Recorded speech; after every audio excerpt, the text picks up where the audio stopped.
দৈর্ঘ্য আমি আয়তক্ষেত্রটা আঁকি। আয়তক্ষেত্রের দৈর্ঘ্য যা হবে তার বিস্তারের দুই গুণ না দ্বিগুণ? দ্বিগুণ বলছে না? আচ্ছা ধরো এক্স ধরলাম বিস্তার।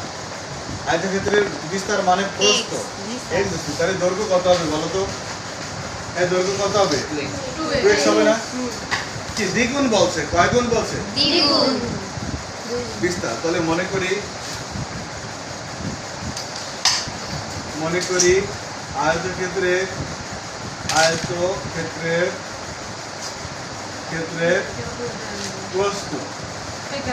প্রস্থ মানে বিস্তার।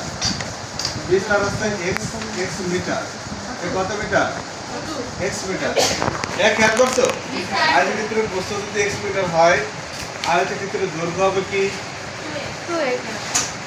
দৈর্ঘ্য হবে তার দ্বিগুণ। তার কয় গুণ? তার দ্বিগুণ, মানে 2 দিয়ে গুণ করলাম। এটা যা আছে তাহলে 2 দিয়ে গুণ করছি মানেই হলো দ্বিগুণ। কয় গুণ? দ্বিগুণ। এবার প্রস্থ মতে, যেহেতু প্রস্থের ক্ষেত্রফল দেওয়া হয়েছে, আমি এর মধ্যে লিখে দিই 512 বুঝেছো? 512 আছে টোটাল ক্ষেত্রফল। তো আমরা লিখতে পারি দৈর্ঘ্য গুণ আছে প্রস্থ সমান ক্ষেত্রফল। ক্ষেত্রফল কত বলো তো? 512। ক্ষেত্রফল কত? 512। এবার দেখো এটাকে গুণ করলে 2x² হবে ইকুয়াল টু 512। ভাগ করো, কত হয়? 512 কে 2 দিয়ে ভাগ করো। এই যে 2 নিচে নিয়ে গেছি। 512 ইকুয়াল টু কত হয়? 256। এই 256 রুট করো, কারণ স্তর বের দিতে চাচ্ছি। 256 রুট করলে কত হয়? কি আগে বলতে পারে? 16। প্লাস মাইনাস হবে না, কারণ কি দৈর্ঘ্য নিশ্চয়ই ধনাত্মক হবে। তাই এখানে x এর মান কত পেয়েছি? 16। আমি প্রস্থ পেয়ে গেছি না? জি স্যার। এবার আমরা লিখতে পারি এবং দৈর্ঘ্য, অতএব আয়তক্ষেত্রের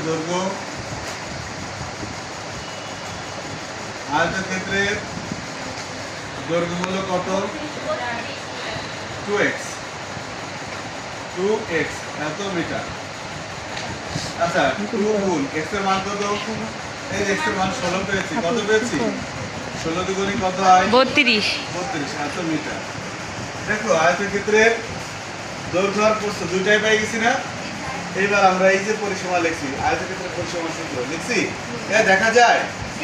এই সূত্রটা বসাই দিলে আমরা মান বসাই দিলে হয়ে যাবে।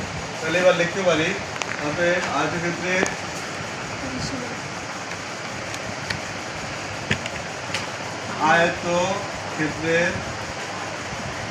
পরিসীমা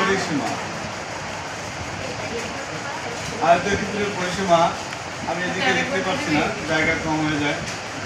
পরিসীমা 2 ইন্টু দৈর্ঘ্য প্লাস হচ্ছে প্রস্থ আছে। জি স্যার। এই দেখো আমি একটা ডিজাইন করে ফেলেছি, খুব বিশ্রী লাগছে তাও করছি, কারণ কিছু করা লাগছে, সূত্রগুলোকে আলাদা দেখানোর জন্য। আচ্ছা দৈর্ঘ্য কত পাইলাম?